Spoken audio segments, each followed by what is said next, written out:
चिंचोली येथील पेट्रोल पंपावर जुन्या वादातून मारहाण व झटापट झाल्याची घटना घडली। समाधान दिगंबर धनगर यांनी काही व्यक्तींवर मारहाण, धारदार हत्यारे घेऊन आल्याचा आणि जीवे मारण्याची धमकी दिल्याचा आरोप केला आहे। घटनेनंतर धनगर यांनी 112 क्रमांकावर पोलिसांना माहिती दिली। पोलिसांनी घटनास्थळी धाव घेतली। त्यानंतर यावल पोलीस ठाण्यात धनगर यांनी न्याय न मिळाल्यास आत्मदहन करण्याची भूमिका घेतल्याचे सांगण्यात आले। मात्र पोलिसांनी त्यांना समजावून शांत केले। या प्रकरणाची सीसीटीव्ही फुटेज, प्रत्यक्षदर्शींचे जबाब आणि उपलब्ध पुराव्यांच्या आधारे चौकशी करून दोषींवर कारवाई करावी अशी मागणी धनगर यांनी केली आहे। हा समाधान भाऊ, तुम्ही आज यावल पोलीस स्टेशनमध्ये आले आणि अंगावर पेट्रोल ओतलं, काय भानगड आहे? मी एक पेट्रोल पंपावर गेलो होतो पेट्रोल टाकण्यासाठी। कोणत्या गावाला? चिंचोली येथे।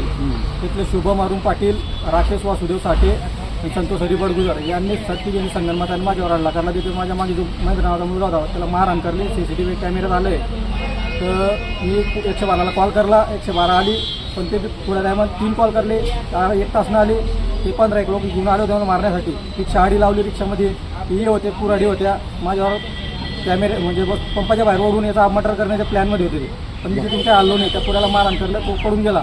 बरं, आता या ठिकाणी आता गुन्हा दाखल करायला आले? पोलीस स्टेशनला आलो, आता गुन्हा दाखल ते थांबले त्यांनी। मी अंगावर पेट्रोल टाकलं होतं, त्यांनी बसून ठेवलं, थोडं शांत होऊन गुन्हा दाखल करतो असं सांगितलं त्यांनी साहेब। बरं सर, माझ्या जीवाचं काही बरं वाईट झालं असं आमचं चिंचोलीचे पोलीस पाटील संतोष हरिबड गुजर आणि शुभम अरुण पाटील हे राहतील संगनमताने माझ्यावर मर्डर करण्याच्या प्लॅनमध्ये चालू आहे। गावात फिरताय, आरोपींना फोन लावून बोलवत आहे, जमाव करताय। काय झाल्यास सर्व जबाबदार पोलीस पाटील आणि पोलीस प्रशासन बी राहील। कारण की यांना मी वेळेवेळे निवेदन देतोय, जिल्हाधिकाऱ्यांना, एसपींना, मंत्रालय इथे पाठवलेले, पण अजून माझा काही निर्णय मिळत नाही मला।